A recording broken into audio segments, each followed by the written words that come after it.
আসসালামু আলাইকুম। আমার কাছে একটা প্রশ্ন অনেক সময় আসে। অনেক সময় বলতে কি আমি মাঝে, মাঝে এটা মানুষের কাছ থেকে পাই। সেটা হচ্ছে আমাকে বলে অনেক সময় যে আমি আসলে ডিবেটটা কেন করি? আমি তো আসলে পড়াশোনা করি হচ্ছে ফার্মেসি বিভাগে। ওইখানে তো প্রচুর পরিমাণে পড়াশোনার চাপ। এটা সত্ত্বেও আমার এটা কেন করা জরুরি বা এটা করে লাভ কী? এখন সবচেয়ে বড় বিষয় হলো গিয়ে লাভ যদি আমি বলি তাহলে আসলে কোনো লাভ নেই। যদি টাকা পয়সার দিক থেকে চিন্তা করেন তাহলে আসলে কোনো লাভ নেই। এখন এইটা হলো গিয়ে প্রশ্নটা এরকম যে আমরা বিভিন্ন জিনিস আছে যে জিনিসগুলো হচ্ছে আমরা শখের বশে করি, মানে হচ্ছে এই জিনিসটা আমার হবি বা শখ বলা যায়। তো আমি আসলে ওই জায়গাটা থেকে করি যেখানে আমি আমার লাভ বা স্বার্থ এখান থেকে যে আমার লাভ হবে এরকম না, উল্টা আরও যদি আমি বলি যে আপনার লস হয়। লস হয় বলতে কি, কারণ বিভিন্ন সময় আপনার বিভিন্ন জায়গায় বিতর্কে যখন যাওয়া লাগে তখন আপনার নিজের টাকা খরচ করেই অনেকটা যাওয়া লাগে। কোনো কোনো ক্ষেত্রে হয়তো বা লাগে না, কোনো কোনো ক্ষেত্রে লাগে। আবার যাওয়া আসার পথে খরচ আছে আপনার নিজস্ব, আবার সময়ও যায়। সব দিক মিলিয়ে আসলে আমি যদি বলি যে লস। এখন বলবেন যে আচ্ছা, কোনো কিছুই কি লাভ নাই, শখের বশে একটা জিনিস করি কেন? শখের বশে আমি যদি চিন্তা করি এরকম দেখেন, আপনি শখের বশে অনেকে গাছ লাগায়। শখের বশে গাছ লাগায় কেন? কারণ এগুলো পরিচর্যা করতেও ভালো লাগে বা দেখলে নিজের একটা মানসিক শান্তি আসে। এই জাস্ট একটা উদাহরণ। তো আমার ক্ষেত্রেও জিনিসটা এরকম। এখন এই ক্ষেত্রে কয়েকটা জিনিস আছে, একদম যে লাভ নাই এরকম না। আমি যদি আমার নিজের মতো করে বলি যে কী কী লাভ আছে, দেখেন, লাভ হলো গিয়ে সবচেয়ে বড় বিষয় যেটা, বিতর্ক করলে আপনি সমসাময়িক বিষয়, কিছু বিষয় সম্পর্কে আপনি জানতে পারবেন। সমসাময়িক বিষয় বলতে কি, আপনি আপনার দেশের মধ্যে কী ঘটতেছে না ঘটতেছে বা আপনার যে সামাজিক যোগাযোগ মাধ্যম, এই সামাজিক যোগাযোগ মাধ্যমগুলোতে কী ঘটতেছে। তারপর হচ্ছে কোনো একটা ফ্যাক্ট হিসেবে যখন আপনি অ্যানালাইসিস করতে যাবেন যে এই জিনিসটা আসলে ভালো দিক আর খারাপ দিক, তো ওই জিনিসটার ক্ষেত্রে আপনার একটা উপকার হইতে পারে। তারপর হচ্ছে আপনাকে লজিক্যালি একটা জিনিস কিভাবে চিন্তা ভাবনা করা যায়, এই জিনিসটা হয়তো বা খুব দ্রুত ইমপ্রুভমেন্ট করে বা দ্রুত তৈরি করে আমাদের ভেতরে, যে আমি আসলে একটা জিনিস আমার সামনে আসবে, ওই জিনিসের দুইটা দিক আছে, একটা হচ্ছে ভালো দিক আর একটা হচ্ছে খারাপ দিক।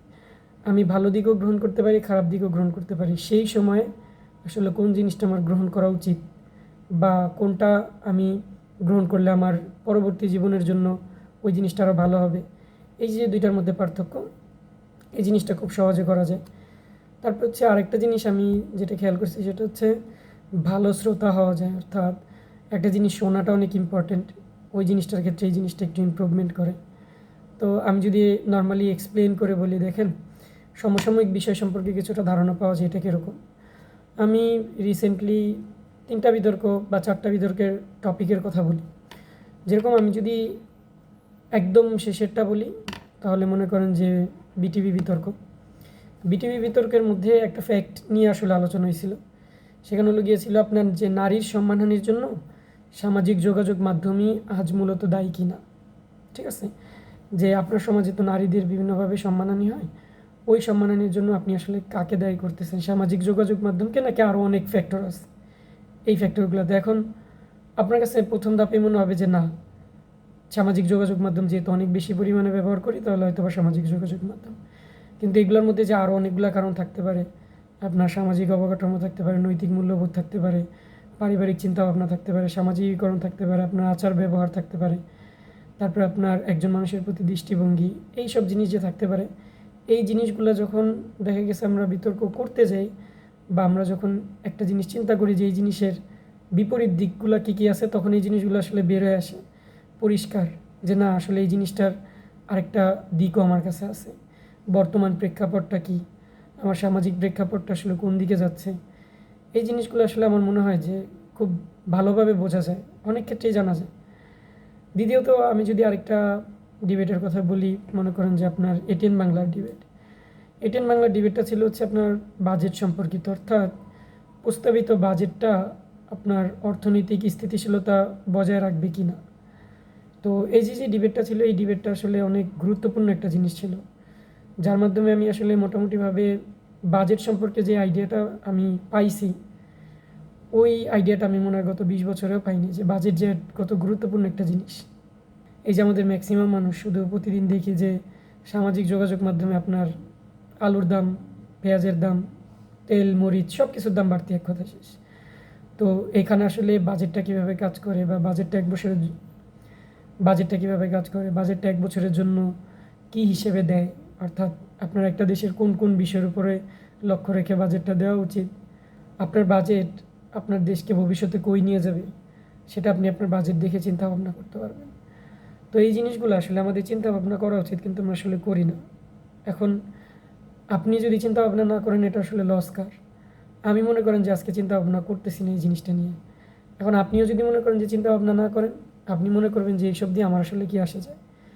কিন্তু আলটিমেটলি আপনি যখন কোনো একটা দেশের মধ্যে থাকবেন বা আপনি যখন একটা সমাজ কাঠামোর মধ্যে বসবাস করবেন, ওই সমাজের যদি কোনো কিছু ভালো হয় তাহলে সেটার একটা প্রভাব আপনার জীবনে যেরকম পড়বে, ওইখানে যদি একটুও খারাপ হয় ওইটার প্রভাব প্রত্যক্ষভাবে না পড়লেও পরোক্ষভাবে আপনার মধ্যে পড়বে, এটা মাস্ট। আজ হোক কাল হোক, হয়তো বা আজকে আপনার কিছু হচ্ছে না, 5 বছর পরে যে আজকে যে জিনিসটা আপনি সহজে মানতেছেন ওই জিনিসটা আপনি মানতেও পারবেন না, এরকম হইতে পারে।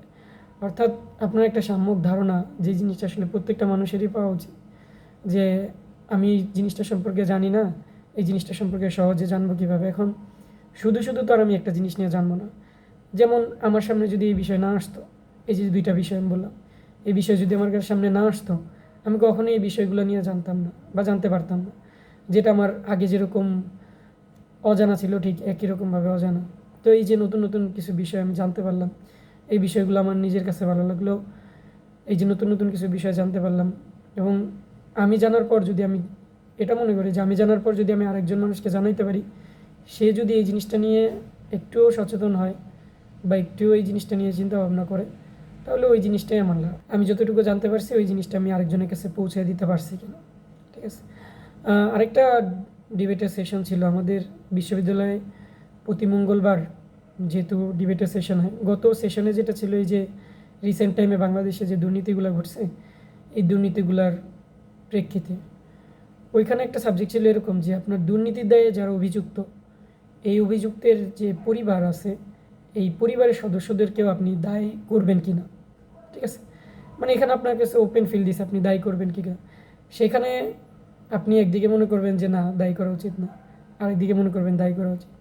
সামাজিক প্রেক্ষাপটে কোন দিকে কী ঘটছে না ঘটছে এইসব জিনিস নিয়ে আপনি খুব সহজে একটা ধারণা পেয়ে যাবেন, আর কেন দায়ী করা উচিত আর কেন দায়ী করা উচিত না এটাও আপনি জানতে পারবেন। অর্থাৎ আমি যদি বলি যে আপনার আশেপাশে কী ঘটতেছে, আপনি যেই সমাজ কাঠামোর মধ্যে আছেন সেটা কোন দিকে যাচ্ছে, আপনার দেশ কোন দিকে যাচ্ছে, আপনার জীবন সামনে কোন দিকে যাবে, সব কিছুই তো নির্ভরশীল একটা আরেকটার সাথে। এই সব কিছু সম্পর্কে একটা সাম্যক ধারণা আমার মনে হয় যে বিতর্ক করলে পাওয়া যায়। বা এমন অনেক মানুষই আছে যারা এই জিনিস সম্পর্কে হয়তো বা জানে না বা জানার ইচ্ছাটাও বেশি একটা থাকে না, কিন্তু তারা এই জিনিসটা জানতে পারে আর কি। অর্থাৎ ব্যস্ততার মাঝে একটু যদি সময় দিই তাহলে আমার মনে হয় যে এই জিনিসগুলো জানা যায়। দ্বিতীয়ত যে জিনিসটা বললাম সেটা হলো গিয়ে লজিক্যালি আমাকে চিন্তা করতে শেখায়। লজিক্যালি চিন্তা করতে শেখায় বলতে কি, আপনি জীবনের অনেক এরকম স্টেজে যায় পৌঁছাবেন যখন আপনার কাছে 2টা অপশন আছে। এই যে 2টা অপশন আছে, এই 2টা অপশনের মধ্যে কোন জিনিসটা যে আপনার চুজ করা উচিত, এই জিনিসটা আপনি কী দ্বারা সেট করবেন বা কীভাবে এটাকে আপনি নির্দিষ্ট করবেন যে আপনার কোন দিকে যাওয়া উচিত। তো ডিবেট করলে একটা জিনিস সহজ হয় কি, যে আপনি নির্দিষ্ট কিছু প্যারামিটার সেট করবেন, পক্ষে আর বিপক্ষে যেরকম আমরা করি, যে আমরা দেখবো যে 2 পাশে 2টা প্যারামিটার সেট করছি, এই দিকে গেলে আমার কী কী লাভ, বিপরীত দিকে গেলে আমার কী কী লাভ, অথবা এই দিকে গেলে কী কী লস। তো 2টা জিনিস প্যারামিটার সেট করে আপনি সহজেই এই জিনিসটা সলিউশন করতে পারবেন, যে আসলে আমার সাথে এই জিনিসটা ঘটছে কেন, এই জিনিসটা কি আসলেই ঘটা উচিত ছিল, আর যদি এই জিনিসটা ঘটেও তাহলে এটার পরবর্তীতে এটার প্রভাবটা কী। তো এই যে প্রভাবটা কী, এটা সম্পর্কে যখন আপনি আইডিয়াটা পাবেন, তখন আপনি হয়তো বা আপনার যেই সিদ্ধান্ত, ওই সিদ্ধান্ত থেকে আপনি সরে আসতেও পারেন। তো এরকম কিছু কিছু ক্ষেত্রে আমাদের চিন্তা করতে শেখায়। এই জিনিসগুলো আসলে দৈনন্দিন জীবনেও অনেক কাজে লাগে। মানে হঠাৎ করে আপনি কোনো একটা কাজ করতে গেলেন, আপনার একই সাথে 2টা কাজ করা লাগবে আজকে দিনে।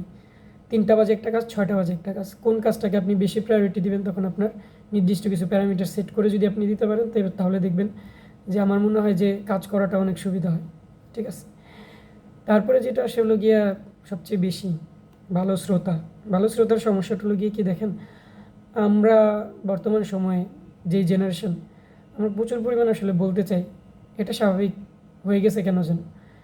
অন্য যে একটা মানুষ কি বলতেছে না বলতেছে, এই জিনিসটা নিয়ে আসলে আমরা বেশি একটা মাথা ঘামাই না, অর্থাৎ আমরা শুনতেই চাই না। কিন্তু আমি মনে করি যে কোনো একটা জিনিস সমাধান করার জন্য সবচেয়ে গুরুত্বপূর্ণ যে জিনিসটা সেটা হলো গিয়া ওই জিনিসটা একদম ভালো মতো মনোযোগ দিয়ে শোনা। কারণ ভালো মতো মনোযোগ দিয়ে যখন আমি শুনবো তখন ওটার মধ্যে এক্স্যাক্টলি কী কী বিষয় আছে, কোন কোন বিষয়ের উপরে জোর দিয়ে আমার জিনিসটা সমাধান করা উচিত, আমি কিন্তু ওই জিনিসটা জানতে পারবো। অর্থাৎ ওই জিনিসটা আমি যখন জানতে পারতেছি তখন আমার ওই জিনিসটা সমাধান করাটা সহজ হচ্ছে। তো আমরা এখন বেশি একটা শুনতে চাই না, যার কারণে সমস্যা দিনকে দিন বাড়তেছে।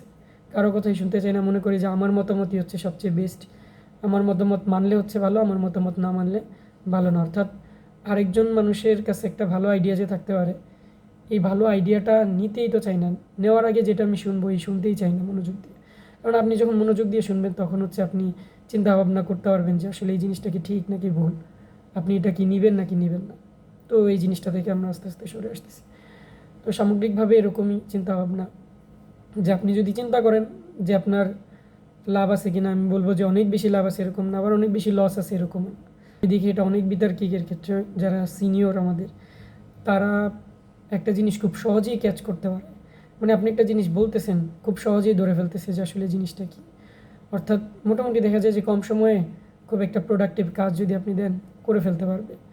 তো এই জন্য আমাকে যারা জিজ্ঞেস করে বারবার, আমি আসলে বলি যে আমার হয়তো বা বেশি একটা ইমপ্রুভমেন্ট হয় নাই, যতটুকু সময় দেওয়ার কথা ছিল ততটুকু আমি দেই নাই।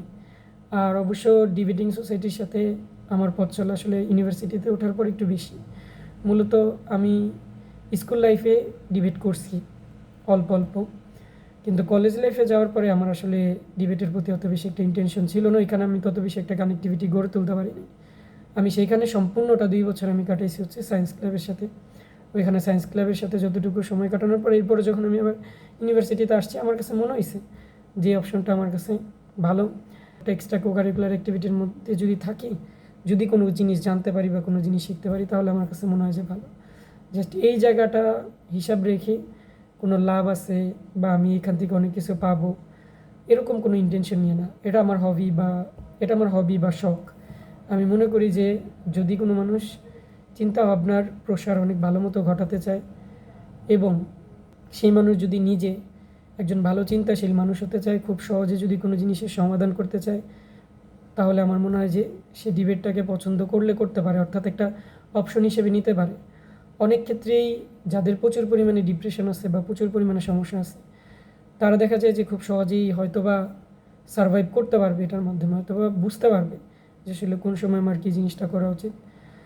তো এই ক্ষেত্রে আমি বলবো যে সব কিছুর ক্ষেত্রে অনেক বেশি যে লাভ আছে এরকম না। নিজের শখের জায়গা থেকে করি, সবসময় সবার সাপোর্ট এবং দোয়া চাই। যতদিন পারি চেষ্টা করবো এটার সাথে সংযুক্ত থাকার, যাতে নতুন নতুন বিষয় জানতে পারি।